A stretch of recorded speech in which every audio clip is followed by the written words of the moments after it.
episode 7 of CBM Voice Chat. My name is Neophant, and with me, of course, is my podcasting partner, AngryBlackManta.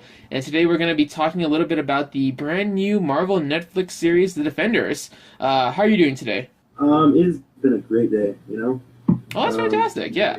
Anything special, or just waiting for Game of Thrones finale on Sunday? Less Game of Thrones, more, went on a date, it went really well, and yeah, just had a good day. Oh, that's fantastic. Well, but now you're stuck here talking to me for the rest of the night. So couldn't have gone Yeah, that well. yeah. But okay. I digress. I did want to ask you though, considering that we've both seen The Defenders and kind of like marathoned it over the last week that it was on. I've got to ask you, what is Defenders about, and who are the Defenders? Alright, so the Defenders are basically it's a culmination of four different Marvel characters we've had on Netflix, and it's basically this whole story is about them coming together to save New York City. All of them are based in New York, and it's their home, and they are defending it from the evil ninjas at hand. Okay, all right. So you're saying that they're trying to save New York from the evil ninjas. Can you tell me who they are specifically? Is there a specific group of heroes? Would I know them from anywhere? You know them from comic books. Daredevil's had his own movie, but none of the other characters have ever been seen on TV. I think Iron Fist has shown up in the animated Spider-Man show, but other than that, none of Luke Cage or Jessica Jones have never been on TV. So they're all from the comic books, and yeah, the Marvel Netflix universe doesn't really touch the movies. So they're not necessarily based on the MCU specifically, but they're kind of its own continuity. Yeah, I mean, there's mentions of the incident, as they call it, of the first Avengers movie where the Chitauri came down into New York. So there's mentions of that. There's been mentions of the Sokovia Accords, I think, Civil War. There's been mentions of the Hulk and Iron Man, but I think that's it. It's just really here and there. Okay. I also wanted to ask, like, have you read any of the comics prior to watching any of the series that kind of encompass this whole Marvel Netflix universe? Yeah, so I read some of the Daredevil's, the Alex Maleev Daredevil series. I can't remember who wrote it, Mm-hmm. but Maleev was the one that drew it. But so I read that. I read a little bit of Daredevil. Iron Fist has actually been one of my favorite characters for a long time since I was a kid. I can't exactly put my finger on why. I think it's just the martial arts. I've always been drawn to that. Mm-hmm. But yeah, I followed his comic books, which there haven't been too many of them, but there's an ongoing series.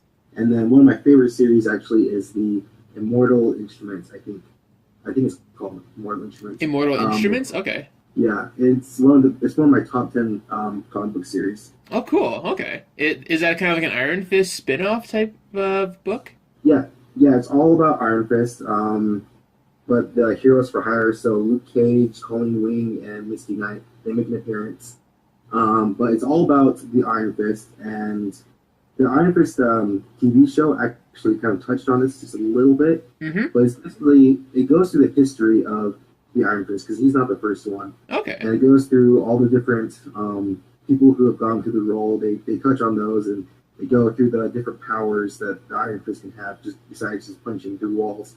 And it goes through Danny Rand's connection, his family's connection to Kunlun. And it goes this whole trial where he and a bunch of other combatants from these other different realms come together and fight. And it's just this really awesome series. It's really different from anything you'd ever read. That sounds pretty cool, actually. I'll definitely have to give that a look. So I also want to ask, based on your knowledge of the comics, do you feel that the actors in the Marvel Netflix shows kind of accurately portray them in some ways, or are there ways that they kind of diverge? For the most part, like starting with Daredevil, Charlie Cox really embodies the character very, very well. He has a good heart, but he's also has that anger. You can really tell, especially in the first episode of the Defenders, and I think it's the first time we see him. He's in the courtroom, and you can tell he's really just like has that righteous anger. Because Um, he's helping out a defendant, or like he's helping out this case about this. It features some boy in a wheelchair, and then there's something that happened to him, and then they're suing. And I guess it seems like, and this is spoilers for the first episode. Daredevil succeeds, or Matt Murdock does, in helping them yeah, win. Yeah. yeah. So he embodies the character very well. He's very much a ladies' man and all that.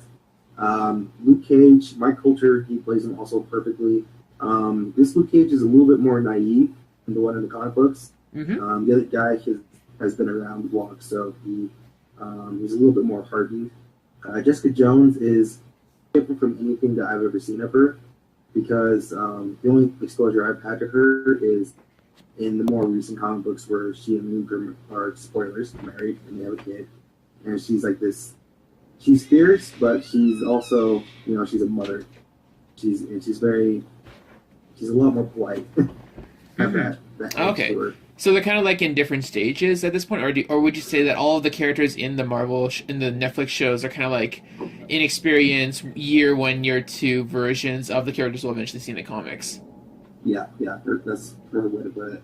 Especially with Iron Fist, because in the comic books, Danny Rand is kind of the childish character. Hmm. He does have a bit of that to him, and he does like to throw his money around. And he can be naive, Okay. but the Danny Rand played by Finn Jones, which I think still is very close to the character. He is very much in like the stage of Arrested Development. I feel like Hmm.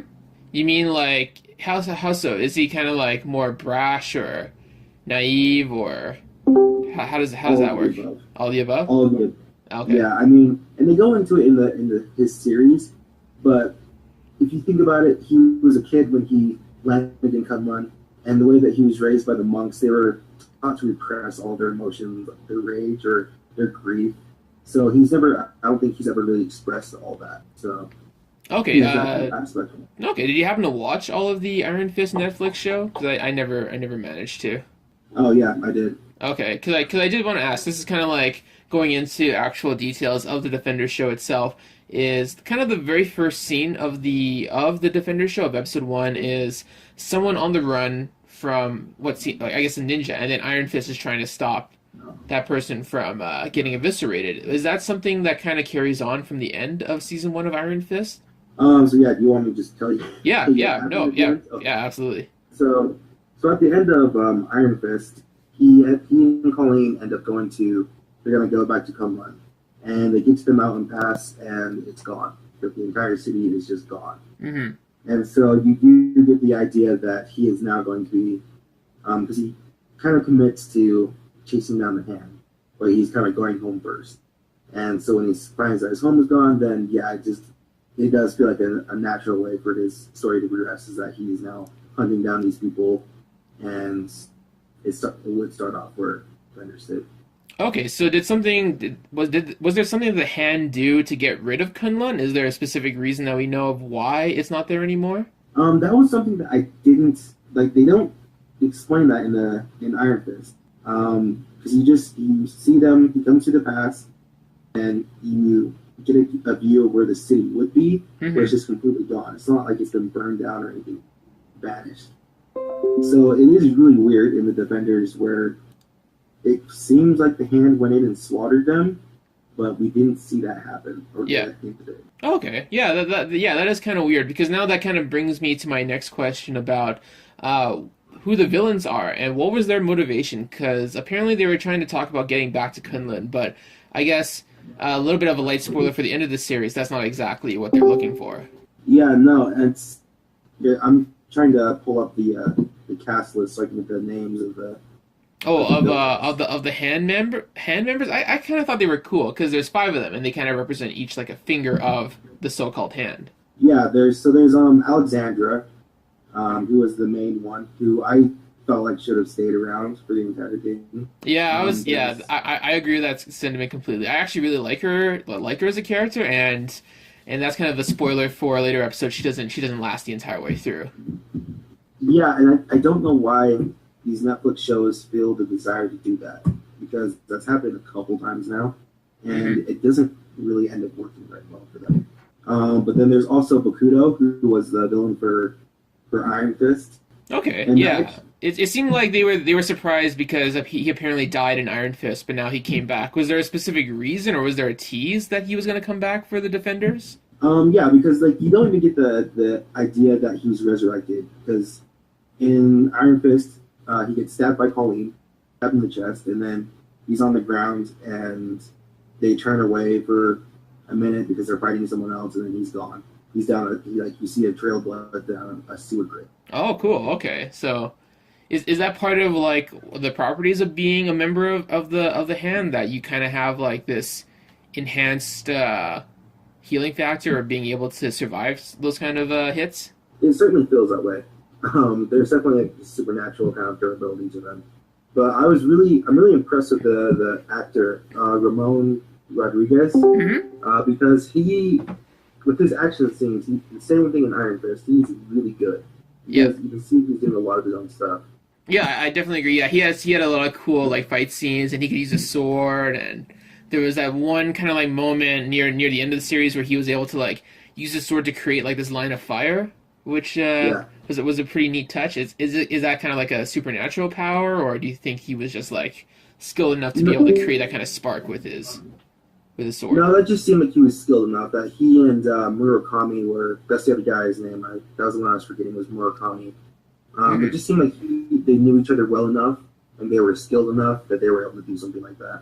Okay, so we've kind of gone over three of the hand members. The other one I remember from Daredevil season 1, and that is Madame Gao. How do you feel she was portrayed? Yeah, I don't know. I'm kind of over her character. It was a really weird, or I guess it was just really weird to see her playing the second fiddle to Alexandra. That was just really bizarre. She's usually the person in charge. Mm-hmm. Yeah, I thought that was weird too because I watched pretty much all of Daredevil season 1, and she was like the boss. But then in the Defender, she seemed very subservient. She felt very like submissive when she was speaking with Alexandra, who was a character that I don't think we had seen up until this show. No. Yeah. We've never seen her before. Okay. So can you kind of give us a brief summary of like what the main plot is? What are they doing? I have a lot of questions. Okay, about that. So the main plot is that just that they're we have these five villains who are the fingers of the hand, and we find out that they used to be members of Kunlun, and basically they're trying to get back to, as you said, they're trying to get back to their homeland, and we find out that they're kind of facing their mortality. And so as they are going through and trying to achieve this, trying to get back to Kunlun, for which they need Iron Fist, we see them kind of wreaking havoc through New York City. And that's kind of what draws the Defenders to them. Okay, so wait, so they needed to find a way to Kunlun, so they needed Iron Fist, but why does that require them to need to like cause chaos in New York City and like apparently blow stuff up or attack everybody with ninjas? And I really don't understand, and this is kind of another kind of like nitpick I have no idea what the whole Black Sky thing is about. So have you seen Daredevil season 2? I've seen parts of it, but no, not the entire thing. Okay, so I'm also a little hazy on it, but basically the Black Sky was just like this kind of this weapon in the form of a child, I guess, or a person the hand used that's supposed to lead the hand and basically help them fulfill their destiny or whatever. Okay, so eventually, like that was weird because Alexandra was like, okay, we need to use up all of our resources to bring this person back, and then she will be the Black Sky type of thing, right? Yeah, so she was already the Black Sky, but they were just bringing her back. Oh, okay. So this is Elektra that we're talking about, and she's kind of always been a recurring character in the Daredevil comics. Did she start off evil, or how did that go? So Elektra's always been this really fascinating character, especially watching season 2 of Daredevil, because she's raised by a stick in the Chase, in their organization that fights the hand, and she's raised to be this warrior, but she's also on the other side. She was raised as this rich girl. She started out as this rich girl, being very privileged, and she's had that throughout her whole life. And then she comes across Daredevil, which is very close to the comic books, and they have this connection where she has no problems with killing people or doing stuff like that, but she sees like this kindness and this kind of positivity in Matt. So Yeah. she's always been kind of an anti-hero, like the Punisher. Okay, but like, so she was like taught by Stick to use like the weapons, and was she supposed to originally be like a fighter against the Hand type of thing? Yeah, yeah. And then in season two, she was kind of it's been a while since I watched it. She was persuaded to join the Hand, but she ended up fighting with Daredevil at the end. She came back to his side, and she ended up dying in his arms, like they said a couple times. Mm. Yeah, only to bring her back, courtesy of Alexandra. Okay, so that's kind of the other thing too. They go to the place. I guess we find out that the entrance to Kunlun or whatever it was inside this building called Midland Circle. Was that? Yeah, and that's actually also something from the Immortal. It's either Immortal Weapon or Immortal Instruments. But from that comic book series, it goes into because regularly, normally, the only way to come on is through this pass that's only open every 10 years. But it goes into that comic book series goes into how there's actually different things that have been secreted away. Mm-hmm. So they're like. So is that kind of like part of the whole Iron Fist mythology with the whole Kunlun and everything? Has that always Yeah, been like an access portal to Kunlun, and it just happens to be in the middle of New York City? yeah, yeah. Ah, okay. Sounds good. So overall, I mean, like, how did you feel about the Defenders? Like before actually watching it, were you on like kind of like a good spot with how you felt the shows were going, and were you excited for any potential team ups or? Um, so, so I've actually always, like I said, I've always been a fan of Iron Fist, and I'm actually a big fan of the show. For all its flaws, I was fucking really excited to see what would happen. Yeah. Um, I know that's kind of like not a popular Well, opinion, but considering that the crowd that we hang with, it's an interesting opinion to have. But honestly, I'm kind of the same way with you. I didn't watch all of the Netflix shows, but I kind of had excitement to see this cool like team up that they've been teasing towards for like the last couple of years, and it's all kind of like led up to this moment where we get to see all these four different shows, main characters interact with each other. yeah, and I really should have recorded my reaction. Like I should have done a live reaction to it because what I've always wanted to see is Iron Fist and Engage fighting together. And when you Hmm. get that scene in episode three, when they're in the boardroom and Luke Cage comes to the door and he's blocking bullets for Iron Fist, I was up screaming and yelling. Oh, nice. Yeah, I was so hyped for that point too. Like, it led to this crazy hallway fight, and it's kind of like this one long shot of all of them just kind of like walking down and beating up these guys in suits. That was pretty amazing. I'll have to admit. Yeah, so that's something I've always wanted to see, and it was also great to see the dynamic with Jessica Jones and Daredevil because I've only ever seen that a couple times in the comic books. They know each other, but they don't really interact too much. So Hmm. that was interesting to see that, and they do work very well. Okay, so you're definitely more of like kind of like the Iron Fist fan. How did you feel about kind of like the side plots for Jessica Jones and Luke Cage? Like in the first episode, they were kind of investigating their own separate cases, but they all happened to eventually get in the Hand's way. I liked how natural it felt because it's Jessica doing her job. She's a PI. She's doing her investigation. So that felt natural. It felt natural for Luke to be investigating and helping this lady who's lost all of her children, which was just a heartbreaking scene. Mm-hmm. So that felt natural as well. It felt natural for Danny to be in there looking for members of the Hand, and he goes to the chase and he sees that they've all been murdered. And so it was also is so I actually really liked how they fit those together, having those kids as the cleanup crew, which brought Iron Fist and Luke Cage together. Mm-hmm. Well, that led to them, and when they're first encountering each other, Iron Fist is chasing down this guy. I think he's like the guy with the white hat, right? And then Luke Cage Yes, the one guy. kind of jumps in, and then they have like this like first fight. And it's interesting because from what you know about the character's power sets, he's got like this unstoppable fist that can punch through anything, but Luke Cage has like an unbreakable, unstoppable body, and they kind of like Yeah, collide with each other type of thing.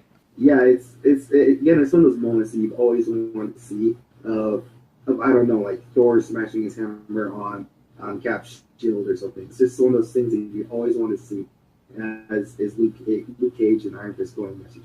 But Okay. yeah, that whole scene was great because it also showed that the fight choreography for Iron Fist for Finn Jones have been putting in some work. His choreography was a lot better. But yeah, it was a nice way to see how they've improved, at least with him. Okay, so overall, like, what I've heard is that Defenders kind of takes when you first see all the characters in kind of like their individual like opening scenes, it's kind of filmed in the same way as the original shows, but as they start encountering each other, the styles start to blend. Yeah, very much so. Especially with Luke Cage, that's like the biggest. I think that's the biggest. It's a lot different from all the other shows because it's so bright, and Harlem is just it really feels a lot. It feels a lot more separate than the other cities. And the other thing too is that there's like a lot of rap songs that kind of play whenever he either gets into a fight or there's some sort of like action sequence. Or I remember there was during that episode 3 fight, like once he pops in, I think they play like what, Run the Jewels or some sort of artist. Yeah. They really like to play Run the Jewels. That's really weird because I think Marvel's trying to bring them back or something because they also played a Run the Jewels song for the Black Panther teaser. Mm-hmm. But yeah, with Harlem, it's always been you really can feel how it's its own character with the different music, with the different look and the different people. So Okay, that's pretty cool. So I think that's the last member of the hand that we didn't talk about was the guy in the white hat, Sawande, right? Is that how you pronounce it? yeah. Was he a character in the comics, Um, or was he a major character in the Luke Cage show? He wasn't in Luke Cage. Not that I can remember. I don't remember him from the comic books, so I wouldn't be surprised if he wasn't there. But I can tell you he was one of my favorites of the main group of the hand. Mm-hmm. Okay. Yeah. So we talked about the villains. We talked about the heroes. We talked about the overall plot. Apart from the team ups, like what other elements did you like about the show overall? Like I mentioned, yeah. So you mentioned the team ups. That was the big part of it, as well as the fights. I was not expecting there to be as much action as there was. But again, I was a little bit surprised, but I'm not mad at all. Okay. I didn't expect Stick to be around so much either, which was also a pleasant surprise. I also one of the things I've been waiting to see is everyone's reaction to Daredevil, seeing Matt in the costume. Mm-hmm. Because that's not something that I don't know. It's like kind of like seeing Batman for the first time. Yeah. Oh yeah, exactly. Because he's known as the Devils of Hell's Kitchen. He's kind of like the only one with like a real secret identity, and then you first see him kind of like fight when he's wearing Jessica's scarf to kind of like try to hide his identity, but it isn't until later at the end of the episode when he actually reveals who he is and like starts to cooperate with this whole crazy story. What's that? Did you? Oh, I was saying that like it was interesting that Daredevil is the only one with a secret identity, so he has to be the one that kind of like wears like the scarf around his face at first to kind of hide who he is, but then it's kind of like a big reveal when later on when they're at the Chinese restaurant, and then Stick is trying to explain to them what's going on, and then Daredevil, who's even though he's like the most closely related to what's happening, is the one who's like trying his hardest to get away or try to back out from it all, because I guess he's retired at the end of the season too. Yeah, and I think Dark Knight. They did the Dark Knight better than the Dark Knight trilogy because I was surprised to see that he would quit, and I liked seeing the struggle that because he has that anger that we talked about before, but just to see that anger all the time and see him struggle with not helping people, or seeing his struggle with Foggy and Karen and how he's just coming to his realization that he is Daredevil and this is his life. So I was happy with how they treated that. Mm-hmm, yeah, definitely. I really like the subplot with Foggy and I think Karen, and they're both kind of like trying to deal with this whole Matt's coming back to fight again as Daredevil, and they're still having kind of like confused feelings about it because they're not sure if it's the right thing for him to do or if he's able to kind of like basically survive or I guess be able to like do what he's able to do while also being a superhero at the same time because. From what I gather, he kind of Matt kind of separates from Foggy. He joins another law firm while Matt works pro bono. Yeah. And do you know how that works with him getting paid? Is he getting paid by the city or something? I believe so. Or Yeah, that's how it works. Like okay. he works directly for the courts. Yeah, okay. That was something I was wondering about. Was just too lazy to look up.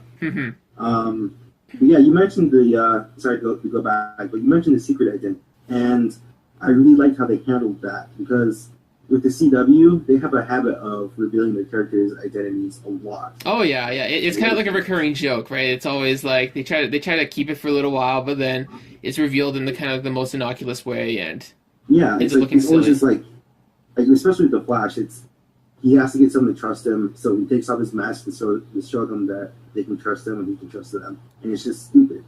So I really, yeah, it's the most ridiculous. It's like that's not how you get people to trust you. That's how you get yourself killed. Yeah.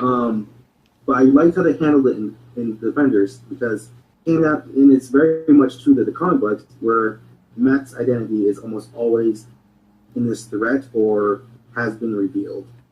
Like he's been outed as Daredevil like 5 times. It's hmm just like this constant. So I like how they kind of forced it into this corner where it's really like people are just a couple steps away from finding out. So he's really at this point where he might as well just take out the mask. Exactly. I felt like at that point in the restaurant he had like nowhere else to go because he realizes that because he knows that the hand exists and that they're out to like possibly try to kill everybody, that he has to try to like gain their trust or at least try to work together with these other group of misfits into helping him out.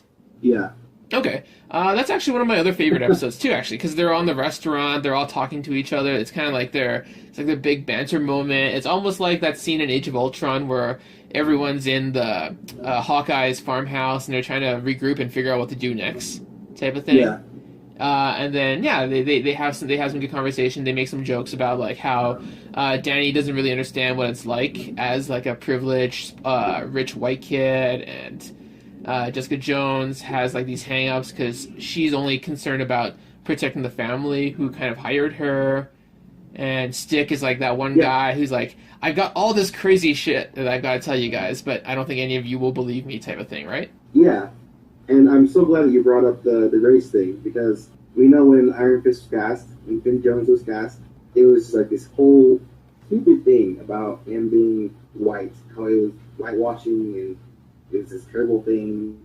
But I'm so glad that they brought it up in Defenders where they had that talk between him and Luke about being white versus black and being privileged versus underprivileged. Mm-hmm. Because that's really what their character dynamic is all about. Iron Fist is an important character because he's one of the first characters to be in an interracial relationship. Him and Misty are together in the comic book. Okay, so I do know about that, but were there any hints that was going to be happening at all in the show? I was hoping there would be, but so far nothing. Yeah. But yeah, and then you have his relationship with Luke.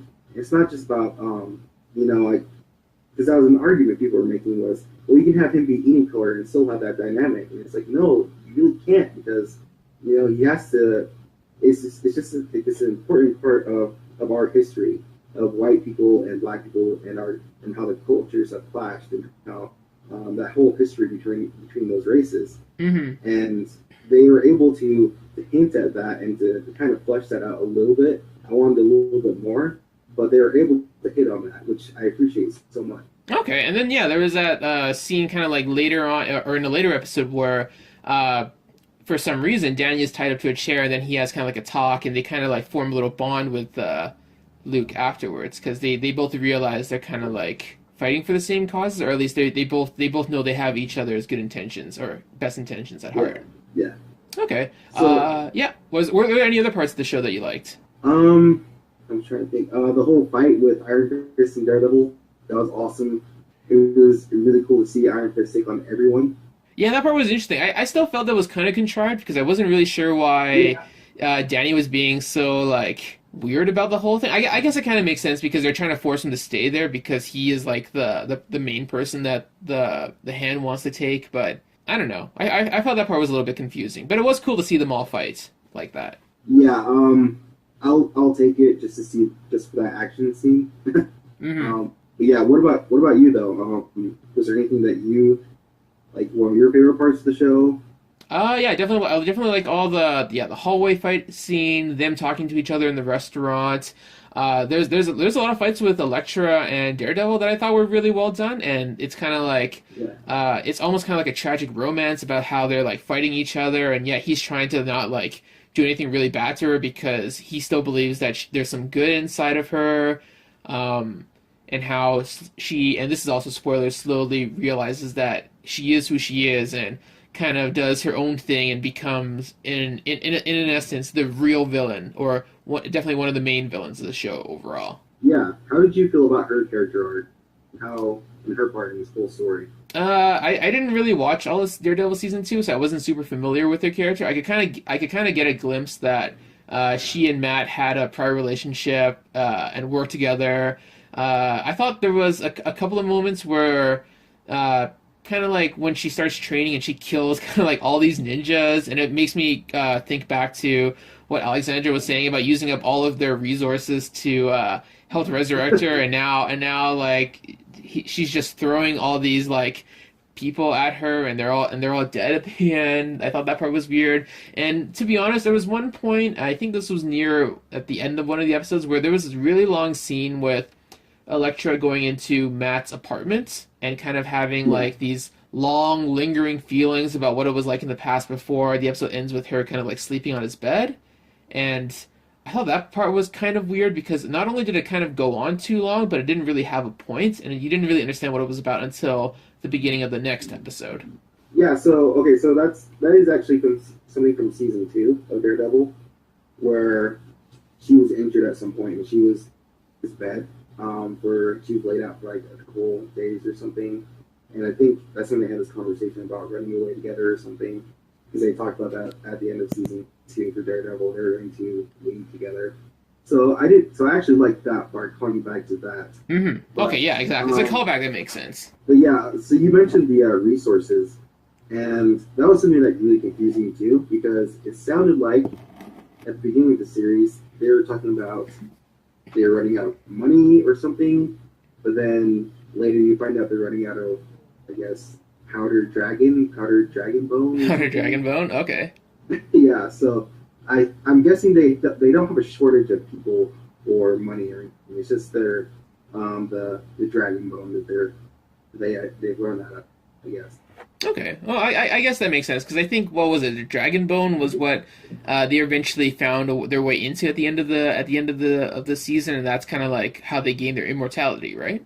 Yeah, so if you're not familiar with Iron Fist, so basically every Iron Fist is the whole ritual to be able to gain the power to focus your chi into the Iron Fist weapon. They have to defeat the dragon Shao Lao, and they have to punch him in the molten heart. And so basically that's what they were talking about with Danny and things inside of the chair. Mm-hmm. But yeah, so that's what the whole dragon was Shao Lao, because Shao Lao is immortal. He dies and is born.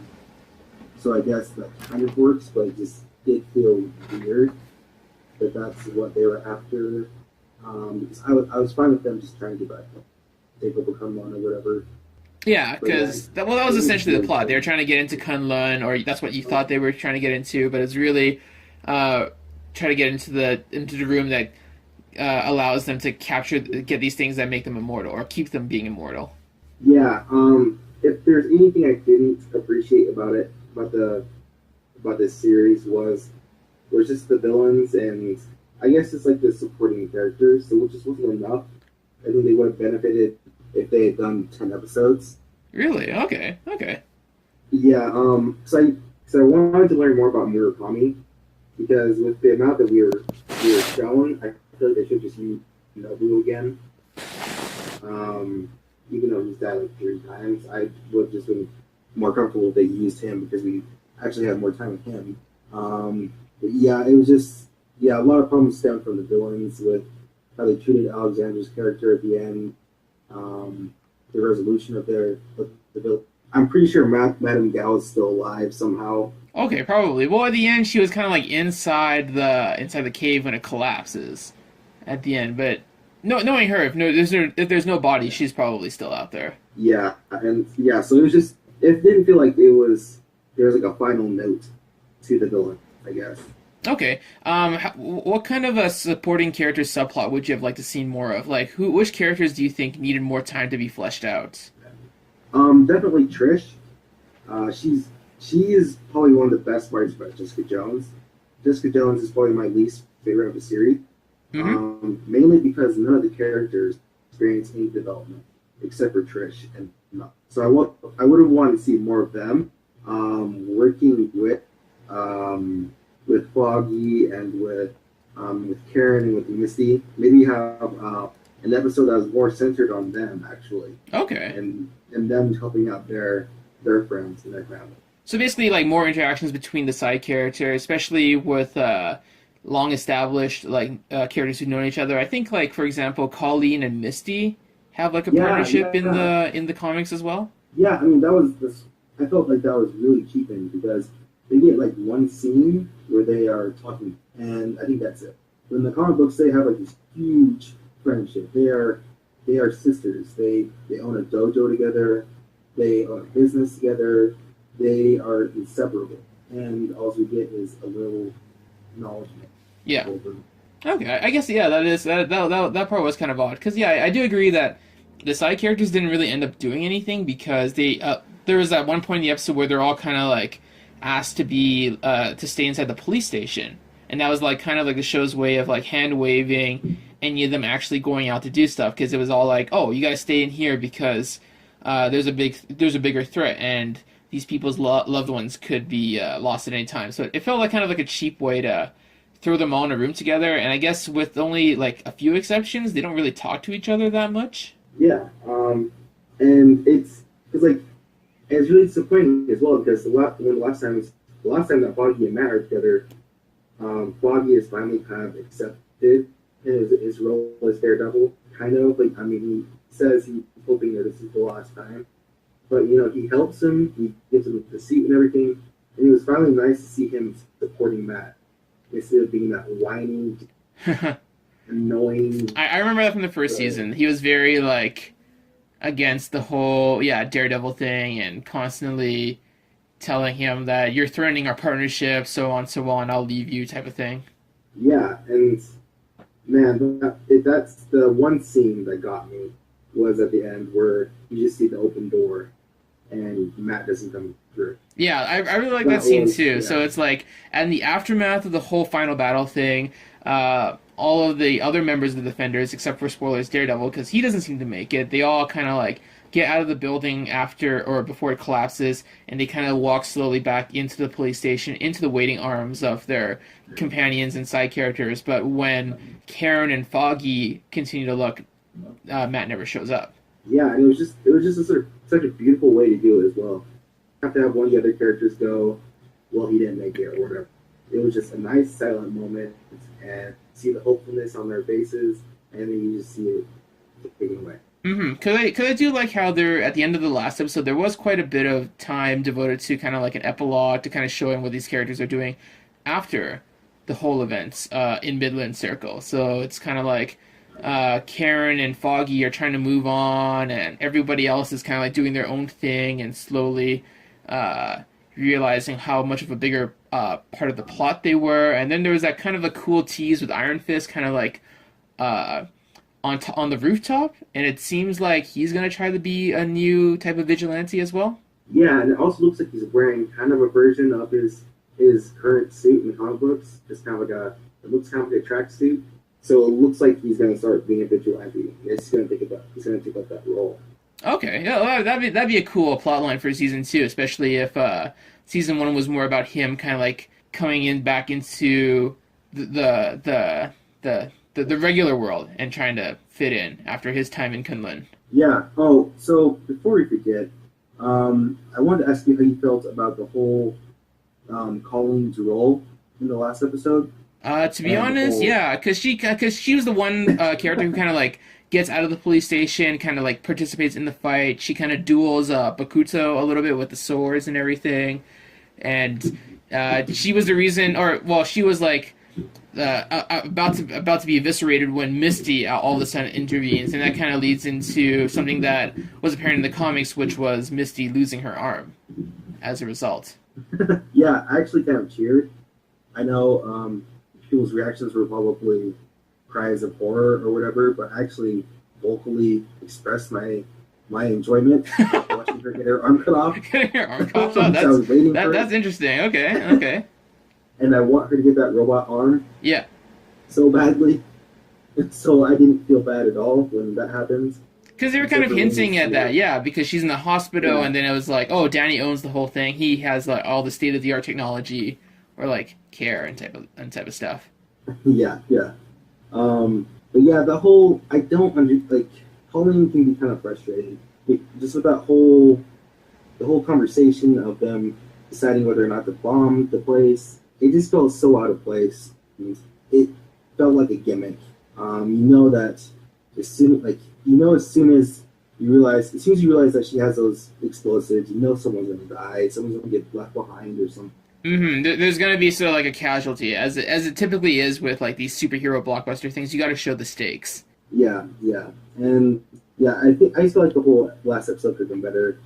I think you mentioned it, and Hank mentioned it as well with the location of the fight, the last fight is yeah, it wasn't it was just too dark and It was too dark, and it didn't look that well choreographed. And then there's also the random rap song that was playing. I don't know if that was yeah, kind of like yeah, a if that was kind of like a striking thought when you watch it. It kind of comes out of nowhere, and it doesn't make a lot of sense. But it's kind of hilarious that they kind of threw that in there. That does remind me though. Speaking of the explosives, there's one part that really confused me, and it was how they managed to find like the plans or the blueprints, and it involves Jessica and Matt going into the architect's house, and they managed to find it in a piano. Can you explain like how they managed to do that? So that was actually one of my favorite scenes um, was just acknowledging Matt's backstory. But from what I can gather, it was the girl mentions that her dad was at the piano a lot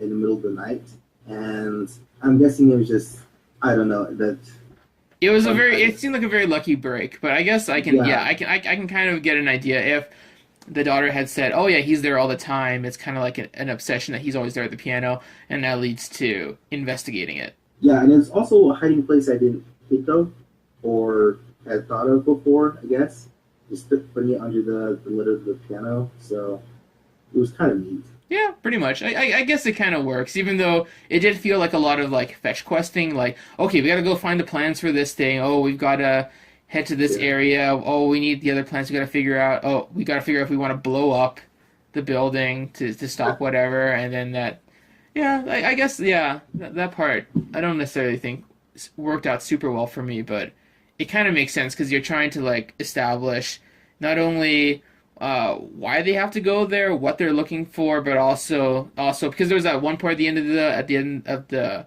in the last episode where they had to explain about how there's nobody else inside the building. Did they ever explain why that was the case? I assume that the entire staff was evil hand ninjas. They were all just downstairs waiting for them. I guess I don't know. They didn't really explain. Yeah. But it did make me appreciate the architect and the balls on him for figuring out. Okay, this is how you blow up the building. Supposed to do it, and I'm gonna take these guys out. Mm-hmm. Okay. Well, yeah. Apart from all the things that we kind of said before, I'm definitely agreeing with you on the villains kind of being underutilized because we don't really see that many scenes of them really talking to each other, really kind of getting an idea of what they're looking for. It seemed like a lot of like grandstanding, especially with Alexandra's character, as she kind of just constantly talks about like how she's the leader. Oh, I this is my plan. If you guys don't follow me, you're all gonna die. And they're trying to set her up as like this really cool, intimidating villain, only for her to kind of get backstabbed right at the very last Yeah, minute. And it was kind of a waste because I was really disappointed we didn't see a fight scene. And if there's something that yeah that you should definitely have Sigourney Weaver be involved in, it'd be a fight scene. yeah. I mean, she did have a little bit of action. I think against who was it? She fought someone for a little bit. The only thing I can think of though was when there was something against either Elektra or Stick. No, it was Yeah, probably Elektra, yeah. So both of and them. she Yeah. does like a arm twist or something like that. Yeah, so she had those scenes. But yeah, that is what you call going out with the I mean, that's the very definition of it. It was just so anticlimactic with her character.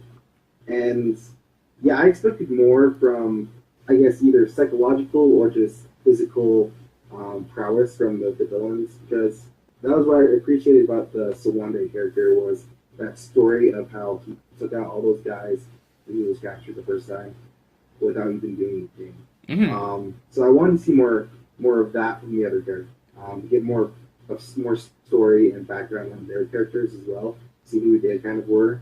I think the one we know the most about is Bakuto from Iron Fist. And yeah, Murakami I think was wasted. He kept randomly showing up. I kind of like that he only spoke Japanese and then everyone else seemed to understand him. That's something that they also did in Ghost in the Shell. I don't know if you ever saw that movie, but there's like one old character who is like the leader of the group that Scarlett Johansson's character is a part of, and he only speaks Japanese, but everybody else understands him, type of thing. Yeah, I like that as well, because I noticed that in their first conversation, him and Alexandra, and then like I think it was like halfway through I realized that neither of them were speaking each other's language.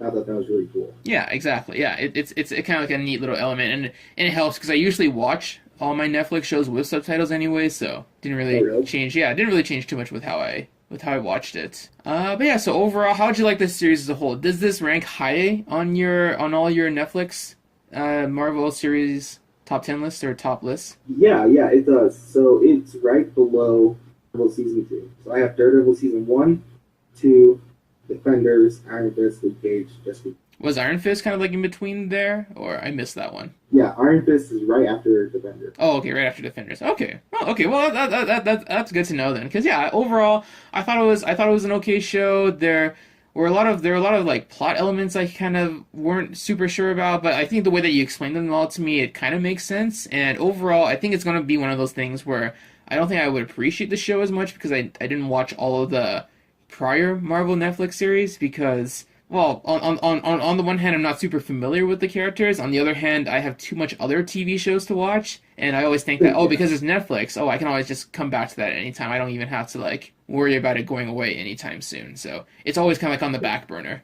Yeah, I get that. I have a lot of shows on my list that end up disappearing. Exactly. So, based on your knowledge, what do you think is going to be the next season? What do you know what the next show that we're going to be, that's going to be on Netflix will be? Oh, did you not see the teaser at the end? Well, yeah, there's the whole thing with Daredevil, but aren't they also doing like a Jessica Jones season 2 and a Luke Cage season 2 as well? So they had already announced Daredevil season 3. So him dying or almost dying or whatever, that never really bothered me or whatever because I knew that season 3 was coming. Yeah, exactly. So, it's kind of like a Superman situation. You know he's going to come back for the next thing because he's too important of a superhero character not to bring back or be alive at the end of it. Yeah. So all of the shows have a green light. So Iron Fist just like a couple weeks ago or like a month ago, got the go ahead for season 2. Mm-hmm. So and then Luke Cage was filming a couple months ago, and then because I think what's her face? Not Maggie Q or Lucy Liu. Lucy Liu? I think she's in. Yeah, I think she's in it. Okay, cool. But yeah, none of those were the teaser though.